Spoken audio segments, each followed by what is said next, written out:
আমি আমার জীবনে বহুবার হেরে গিয়েছি নিজের ভাগ্যের কাছে,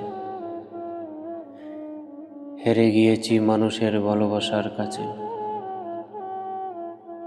বহু মানুষ আমার জীবনে এসেছে, আবার চলেও গিয়েছে, তবে তারা রেখে গিয়েছে কিছু স্মৃতি আর অবহেলা।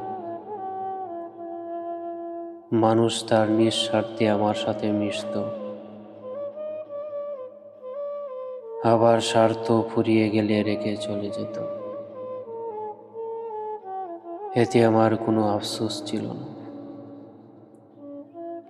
তাদের স্মৃতি আমাকে তিলে তিলে শেষ করে দিচ্ছে, তবে আমাকে দেখলে কখনো মনে হবে না আমি কষ্টে আছি, কারণ এখন আমি কষ্ট লুকিয়ে বাঁচতে শিখে গেছি।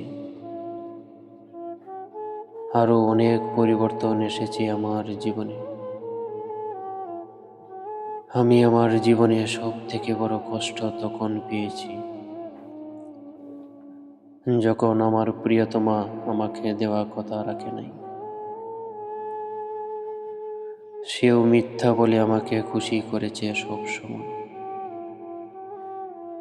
মানুষ বহুরূপী, তাই না? তা না হলে মানুষের বিভিন্ন রূপ দেখতে হতো না। একটা মানুষ ধ্বংসের কারণ তার ফ্যামিলি, তার বন্ধু বান্ধব, তার প্রিয় মানুষ সবাই আমাকে ছেড়ে চলে গেছে,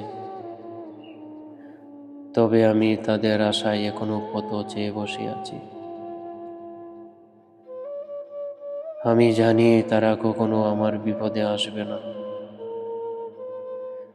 বা আমাকে তাদের মধ্যে একজন ভাববে না। তবুও তাদের জন্য অপেক্ষা করি। সব শেষে তাদের জন্য একটাই কথা, নিজেদের জন্য যারা আমাকে বাদ দিয়েছে তারা যেন সব সময় ভালো থাকে,